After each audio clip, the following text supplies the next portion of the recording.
Buenas tardes a todos y todas.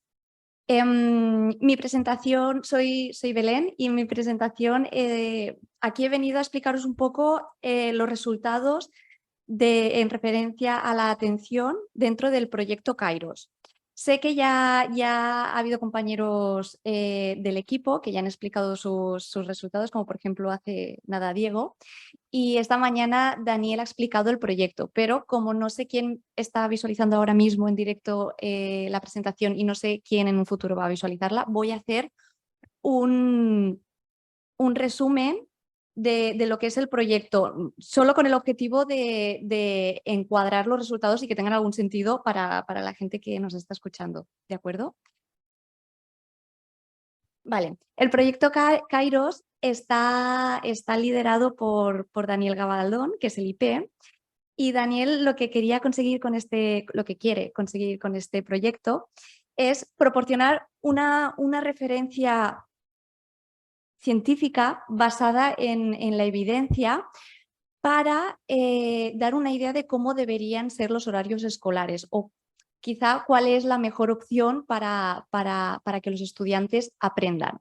Entonces, para conseguir esto, no nos podemos basar únicamente en una variable porque intervienen muchísimos aspectos, muchísimas variables. Y para conseguir esto, Daniel ha conseguido reunir a 5 equipos de diferentes disciplinas para poder dar esta evidencia científica lo más amplia posible. Yo en esta presentación únicamente voy a hablar por parte del equipo de aprendizaje, ¿de acuerdo? Que es donde entra en juego la atención y el estudio de la atención. Y este equipo tiene como objetivo medir los efectos, aquí pone ajuste, desajuste, en el aprendizaje. ¿Qué significa esto? Sino que para aprender debemos estar atentos. Hay un momento específico en el que la persona aprende más y más rápido, más óptimamente, y tenemos que medir en qué momentos son peores para los estudiantes para aprender y qué momentos son los más adecuados, ¿vale? Entonces vamos a estudiar este desajuste. Y ahora yo os voy a presentar lo que tiene que ver con la atención, ¿vale? Entonces, para llegar a esto, Daniel ideó este estudio, que era coger 2 colegios y 2 institutos de la Comunidad Valenciana, 2 de jornada partida y 2 de jornada continua. ¿Para qué? Para ver el efecto de las horas en el aprendizaje. No es lo mismo estudiar de 8 de la mañana a 2 o 3 del mediodía que estudiar de 8 de la mañana a 1 del mediodía, por ejemplo, y después de 3 a 5, ¿de acuerdo? Y por esto vamos a estudiar 4 grupos de estudiantes durante 4 años. Es un estudio longitudinal, ¿vale? Esto es importante porque ahora nosotros os presentamos, o yo voy a presentaros unos resultados que después os vamos a poder ligar con los resultados de los años siguientes, ¿vale? Entonces, los próximos workshops os esperamos a todos si queréis ver la evolución. Antes de empezar con los resultados, os he puesto aquí una definición de atención que me gusta mucho esta definición porque dice que es un estado en el que los recursos cognitivos se centran en determinados aspectos del entorno en lugar de en otros y sobre todo es muy importante la parte de que el sistema nervioso central está en disposición de responder a los estímulos, ¿vale? ¿Qué quiere decir esto? Que atención no es estoy presente y estoy mirando algo, sino atención es estoy presente, estoy viendo y escuchando algo y además estoy preparada para responder a esto que estoy viendo. Por ejemplo, ahora seguramente estoy hablando y hay gente que la atención no la tendrá en el discurso que estoy teniendo, sino que la puede tener en el móvil, la puede tener en el ordenador, puede estar trabajando. Y esto nos pasa a todo el mundo.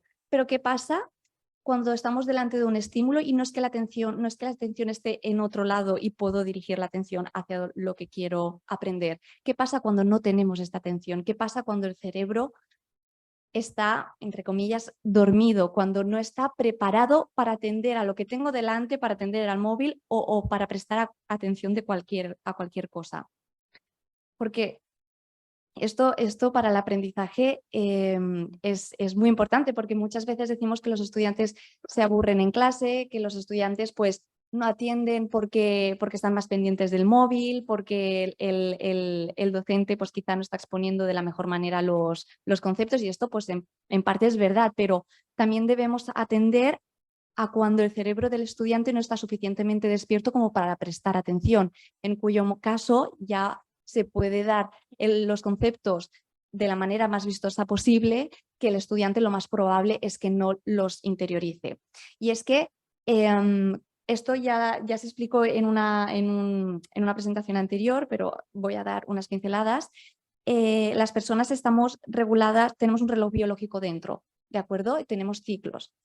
Y entonces esto hace que las personas no tengan en todo el día, no estén siempre con el pico de atención arriba del todo, sino que vamos teniendo fluctuaciones, ¿de acuerdo? Entonces aquí podemos distinguir entre dos cronotipos en función de las horas en las que estamos más activos o más tranquilos, más adormecidos. Está el cronotipo matutino, que es este, o alondra, que es este de aquí abajo, que son aquellas personas que el mayor pico de atención lo tienen por la mañana y por lo tanto nada más levantarse están muy activos.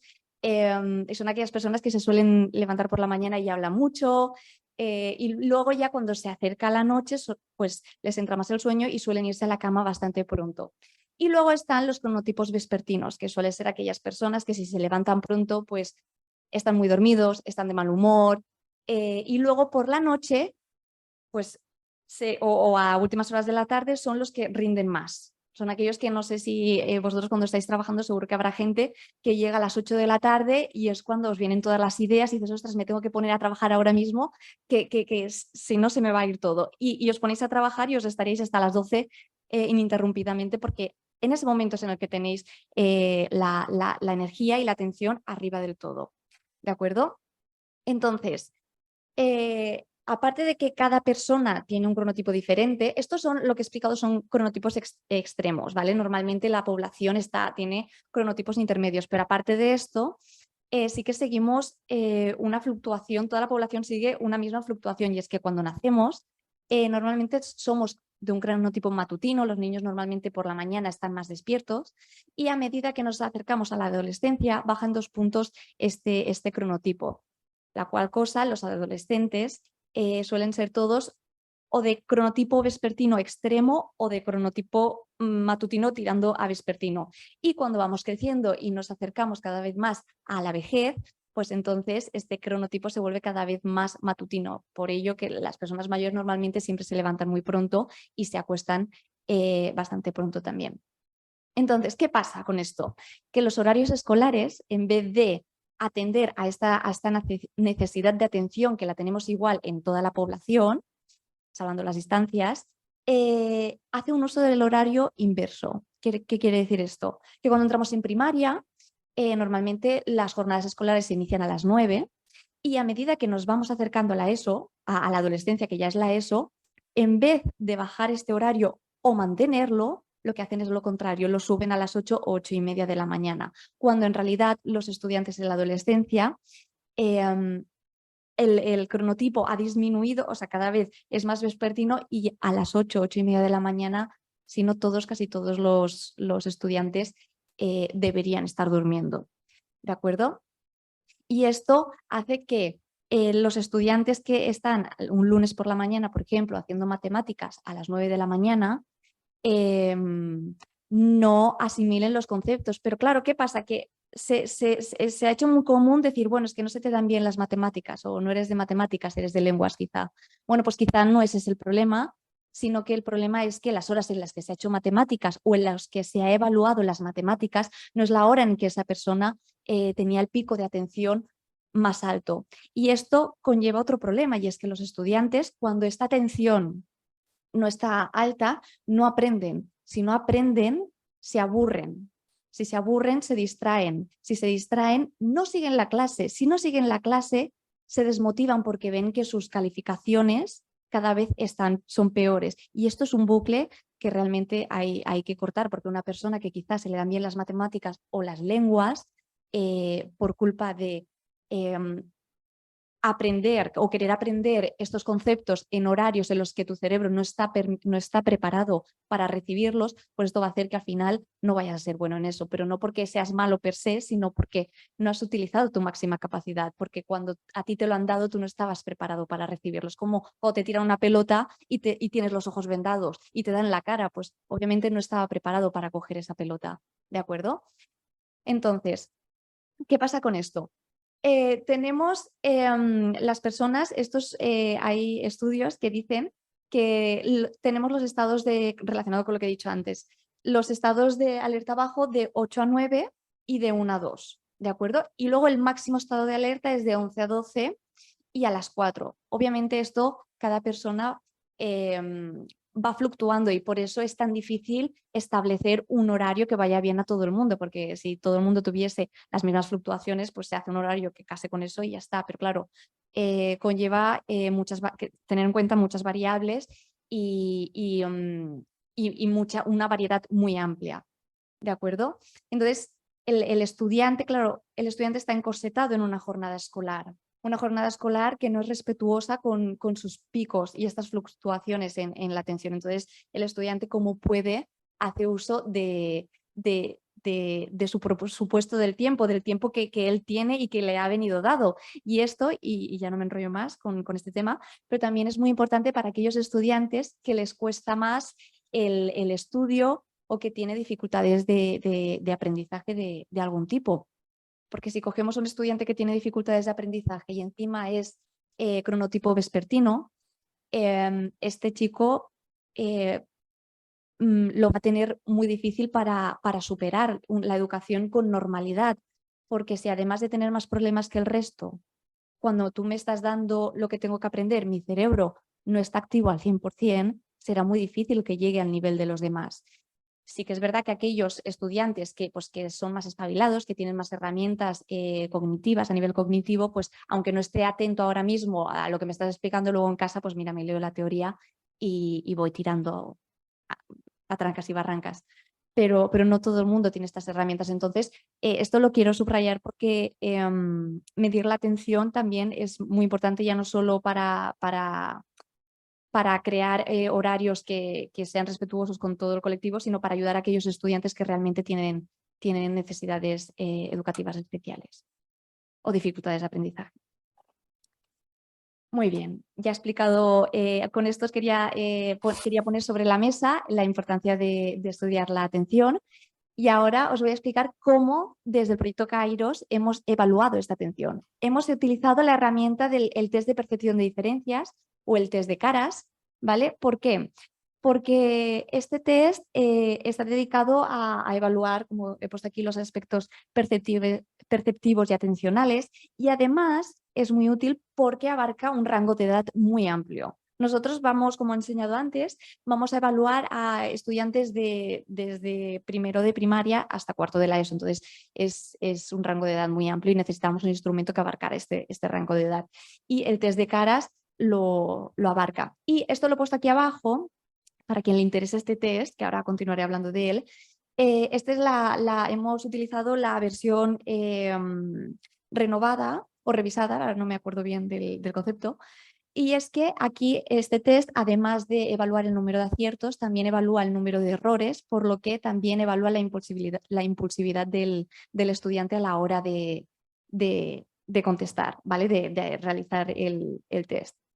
Este es el test, os presento aquí el test. Es un test que es muy cortito, realmente tienen un tiempo de 3 minutos cronometrados para realizarlo. Son 60 elementos gráficos, que son 60 caritas agrupadas en grupos de 3 y el estudiante deberá detectar qué carita es la diferente, ¿vale? Puede, pues aquí hace una explicación, puede tener, por ejemplo, menos pelos, el flequillo lo puede tener hacia un lado o hacia el otro, puede variar la ceja, la cara, ¿de acuerdo? Entonces luego a la hora de evaluarlo se apuntan los aciertos y los errores, ¿de acuerdo? Por ejemplo, 43 y 1 en este ejemplo. Y después tenemos el índice de aciertos netos, que es los aciertos menos los errores. Y después tenemos el índice de control de la impulsividad. ¿De acuerdo? Que es lo que os he dicho antes, que la versión anterior esto no lo tenía. Y ahora ya vamos a los resultados. Voy a intentar ser breve. El primer grupo es un instituto de jornada continua, eran 26 estudiantes, ¿vale? Y estaban repartidos en 3 clases de primero de la ESO.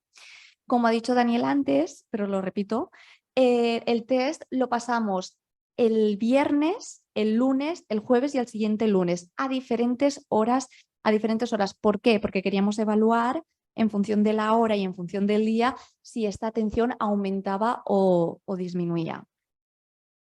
Y esto lo he puesto pues, para que sepáis que de los 26 tuvimos una tasa de realización bastante alta, del 100% al 88%, ¿de acuerdo? En función del día. Y esto es en la jornada continua, como podéis ver, en el Instituto de la Jornada Continua, es interesante porque los resultados más bajitos son el primero, ¿vale? Que fue el viernes a las 12:33. Y el segundo que fue el lunes a las 4:27, tuvo un aumento bastante elevado. Este aumento nosotros lo relacionamos con el efecto recuerdo, ¿de acuerdo?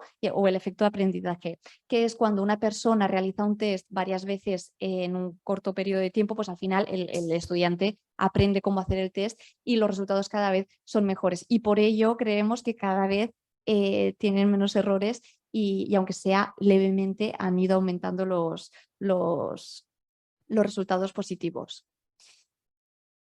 Y si los comparamos, esto no me voy a parar mucho porque nuestra compañera Elvira creo que a las 6:30 va a explicar este instrumento de evaluación, pero al final del instrumento teníamos también como un test de caras casi, pero eran diferentes formas y tenían que ver las diferencias entre ellas. Entonces, si podéis ver aquí tenemos este pico, ¿vale? Aquí este pico es cuando pasamos el test de las diferencias del BADIC. No podemos realizar conclusiones todavía, pero creemos que es porque únicamente lo han utilizado una vez, no tienen el efecto recuerdo, y también que el BADIC son 2 horas de instrumento. Entonces, como ya he dicho antes, va fluctuando la atención después de 2 horas concentrados, pues la atención no está al 100% y también esto puede haber influido. Después tenemos el segundo instituto que fuimos, que fue la jornada partida, 23 estudiantes, en este caso fue del mismo grupo, ¿de acuerdo? Y los pases fueron iguales, viernes, lunes, jueves y el próximo lunes. El último lunes fue a las 8:15, igual que antes, para ver realmente si a las 8:15 están atentos o no. Y la tasa de éxito todavía fue mayor, ¿vale? La mayoría realizaron todos los pases. Y aquí tenemos los resultados. Aquí nos ha pasado igual que antes, el primer pase es el que tiene los resultados más bajitos, por el efecto recuerdo creemos cada vez va subiendo y aquí sí que hemos visto que el lunes, en este caso a las 8:40 lo pasamos, hubo un pequeño bajón, no sabemos si fue porque era un lunes por la mañana que la mayoría estamos un poco dormidos o porque fue, pero bueno, tenemos este pequeño bajón y lo iremos viendo a medida que vayamos aplicando más veces este instrumento a ver si los resultados siguen igual o cómo lo podemos relacionar. Y incluyendo el BADIC, realmente hemos tenido el mismo caso, que tenemos, aquí podemos observar un pico negativo bastante evidente. ¿De acuerdo? Entonces, bueno, hay que ver si es por el efecto recuerdo, que es la primera vez que lo hacían, o porque después de las 2 horas haciendo el instrumento, pues ya estaban cansados. Y ya no me alargo más. Como conclusiones y próximos pasos, queremos eliminar el efecto recuerdo o el efecto aprendizaje, pero es un poco difícil porque sí que habíamos mirado de utilizar otro instrumento que también evaluase la atención, pero claro, si utilizamos otro instrumento, realmente los resultados no los podremos comparar 100% porque no hay 2 instrumentos iguales y siempre hay algunas diferencias. Entonces, aún nos queda por valorar qué hacemos, si utilizamos siempre el mismo o si lo vamos intercalando para eliminar este efecto recuerdo. Y el año que viene, cuando tengamos estos resultados otra vez más, sí que pediremos los resultados de las evaluaciones de estos estudiantes. Por ejemplo, cogeremos, no lo tenemos mirado bien, pero seguramente cogeremos una asignatura de lengua, una asignatura de números, matemáticas sobre todo, y otra más, ¿de acuerdo? Y queremos que nos den las calificaciones de los exámenes y las horas exactas en las que han hecho los exámenes. De esta manera podremos compararlo con el cronotipo de cada estudiante y veremos si realmente es cierto que siguiendo el cronotipo del estudiante el estudiante rinde más o rinde menos. Sí que es verdad que tendremos que hacerlo tenemos que tener varios exámenes de la misma asignatura para que esta correlación sea directa. No podemos tener de diferentes asignaturas porque si no, pues igual se le da mejor las matemáticas que las lenguas. Esto puede ser real. Entonces, bueno, tenemos que aún averiguar cómo hacerlo de la mejor manera y para poder relacionar los resultados. Muchas gracias por vuestra atención. Es un placer haber podido, pertenecer a este grupo. Así que gracias, Daniel. Y también gracias a todo el equipo porque la verdad es que sois unos profesionales magníficos y estoy aprendiendo y sé que voy a aprender muchísimo. Y a los asistentes, muchas gracias por cederme vuestra atención un ratito. Gracias.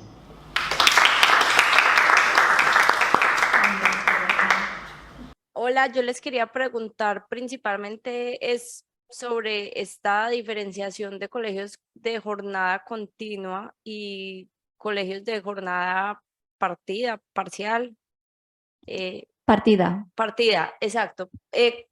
Un poco atendiendo a que esto no es muy común en otros países, entiendo que puede estar relacionado con que en España se realiza la siesta y que a partir de eso plantean el tema de tener la jornada partida o no, pero ¿cuál es el origen de esta diferenciación en las jornadas dentro de la escuela? Bueno, este tema de la jornada y de la implantación de la jornada continuada o compactada, que también se le llama en España, es una cosa que, por ejemplo, trabaja muy bien Mariano Fernández Enguita hace ya 20 años. Muchas veces lo que pasa, y pasa también en Latinoamérica, es que todas las clases son o de mañana o todas son de tarde, porque hace falta, digamos, el salón de clase, ¿no? El aula para dos grupos, ¿no? Esto pasaba también en España en algunos sitios, sobre todo después del boom demográfico de los 70, en los que había falta, ¿no?, de centros. Lo que comenta el origen de esto en España sucede en las Islas Canarias, donde tenían este tipo de patrón de grupos de mañana y grupos de tarde, cuando en el resto de España se consigue ya desdoblar, ¿no?, y se consigue ya crear más centros y más aulas y ya cada grupo tener su propia aula, se va implantando en los centros que no lo tenían la jornada habitual, que era la jornada partida, la jornada de 9 a 12, porque sí, en efecto, la población española, en España nunca ha habido una cobertura de comedor universal, o sea, la gente ha tenido que pagar o estar becado o irse a casa a comer. Entonces, claro, la gente se iba a casa a comer y entonces había un descanso de 3 horas para que la gente pudiera irse a casa, comer, descansar y volver después, ¿no? Y luego por la tarde seguir, digamos, con la sesión de tarde. ¿Qué pasa en los años 90, finales 80-90, cuando en Canarias se consigue llegar a que cada grupo tenga su aula? El profesorado allí plantea que se quedan mejor en el sistema que tenían solamente de mañana, solamente intensivo. ¿Vale? Adopción de este modelo se va extendiendo poco a poco. ¿Vale? Estamos hablando de más de 30 años, casi 40 años de extensión lenta y paulatina, región a región, sobre todo en un proceso pilotado por el profesorado, que lo ve como una mejora laboral el poder concentrar sus horas de trabajo como hacen algunos otros funcionarios, porque hay muchos otros funcionarios que hacen horarios de turnos y hacen horarios de muchos tipos, ¿no? Pero ellos se fijan en el funcionariado que hace de 8 a 3 y se va a casa, ¿no? Y entonces con ese modelo en mente hay una lucha, digamos, laboral, sindical, por obtener este modelo. En todo este lío, digamos que es el que surge nuestro interés, ¿no? En saber, bueno, realmente la gente plantea esto y hace muchos brindis al sol con que es una innovación pedagógica, que va a ser mejor para las familias, va a ser mejor para todo, pero lo que nosotros nos vamos encontrando es que no hay evidencias de las mejoras, sino de los perjuicios. Y entonces en este planteamiento nosotros montamos el proyecto. Ya el anterior era un análisis de la encuesta de empleo del tiempo para poder ver el time budget, ¿no?, de unos grupos y otros, y en este lo que queríamos era meternos realmente digamos, en la evidencia concreta de que de qué hay detrás de un modelo y de otro, ¿no? Qué cosas se generan, cuáles respetan mejor los ritmos de aprendizaje, los ritmos de alimentación, los ritmos de descanso del alumnado en un modelo y otro, ¿no? El problema también, que lo he comentado yo esta mañana y ahora no se ha dicho, pero también es deciros que el modelo de jornada continua y partida que tenemos en secundaria tiene unas diferencias un poco pobres, porque los dos madrugan mucho, el que es partida solamente tiene 2 tardes, sí que mejoran algo las comidas de mediodía, pero luego el resto de la semana es casi continua, porque no tienen... Vale, entonces estamos comparando modelos reales, no estamos comparando el modelo real con uno ideal, porque el ideal no, de momento no tenemos ningún caso con el que nos podamos fijar, ¿no? Pero bueno, eso es un poco la idea, ¿no? Yo creo que en Latinoamérica sí que se habla de la escuela a tiempo completo, es más en Cataluña. Tiene otro nombre en Latinoamérica, jornada completa, creo que lo llaman, ¿no? La que es extendida, la que ofrece más recursos al alumnado, no más tiempo. Entonces yo creo que sé que en Colombia hay casos, sé que también hay casos en México y sé que también es un planteamiento que se está haciendo allí, porque ahí también había sobre todo mucha necesidad de centros, ¿no? No había infraestructuras y entonces había mucha concentración por esto, ¿no? Pero conforme entiendo que van habiendo más recursos también, pues,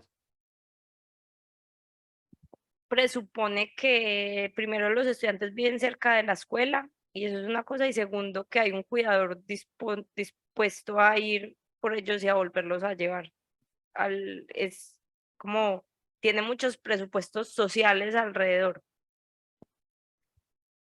lo cierto es que ha variado mucho, ¿eh? Del planteamiento que había, por ejemplo, en los 80, donde igual se quedaba menos del 20% a comedor, a la actualidad en la que justamente la inversa, el 80% de los niños se quedan en el comedor y con la cuota de comedor se pagan los monitores de comedor que están atendiendo, no es el profesorado el que se queda a mediodía con ellos. Por eso mismo, quizás si fuéramos a un modelo más como el modelo finlandés, en el que el docente come con los alumnos, igual no tendríamos tanto problema, porque los docentes sí que podrían compactar más la jornada. Pero justamente en nuestro modelo eso está, digamos, externalizado en otro tipo de personal, ¿no?